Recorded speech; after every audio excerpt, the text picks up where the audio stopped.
Hello and welcome to rememberingeibhlín.org.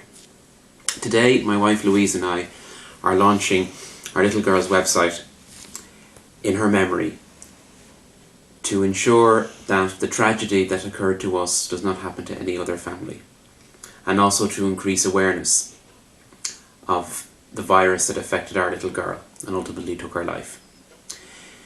Eibhlín Grania was due to come into this world on the 10th of November 2015, but she was far too cosy for all of that and didn't make our acquaintance until the 19th of November. She was born via an emergency C-section in the National Maternity Hospital in Holles Street. At the time of her birth, as a precautionary measure, she was taken down to the Neonatal Intensive Care Unit, the NICU, to receive some extra oxygen, some small bit of antibiotics and some feeding. She remained there for a couple of days and then came back up to Mum. And on the 24th of November, myself, my wife Louise and baby Eibhlín left the hospital and set on our way home to be a family. For that week, we had great fun learning her little gestures, bonding with her and finding out her little individual personality. She was very expressive and would express herself with her eyes, with her hands, and would make noises that would communicate lots of different things. She fed well, she toileted well, and she slept well. For that week, we learned a lot about her. At that weekend, on the Saturday, it seemed that she'd caught a bit of a cold. I had had one, and she had become a little bit sniffly, but nothing to worry about, and as first-time parents, we were very aware of anything to keep an eye on, and so we weren't worried, but just decided to keep an eye on her. Sunday came along and she was, for most part, back to herself, sleeping well, feeding well, toileting well, and the rest.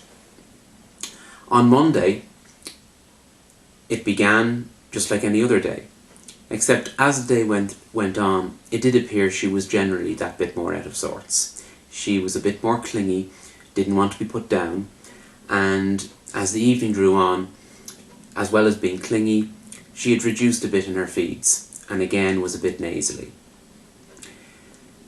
Suddenly, quite late that evening, she took a real turn, and without any clear warning or with any obvious signs to be worried about, at around 11:30 that evening, she became quite fatigued, listless, and at one point lost colour. When she did, we raced to the hospital, and when we got to Tala Hospital, they did all they could to try to save her, but unfortunately, at the time, whatever it was that had happened, and they didn't know what at the time, it was too late for her, and so she died. In the days that went by, and the weeks that went by, we investigated what it was that had happened, and we learned from her post-mortem that she died from the cold sore virus, the common cold sore virus, which is known as the herpes simplex virus version 1, HSV1. With that discovery, we were, and our families were, completely shocked.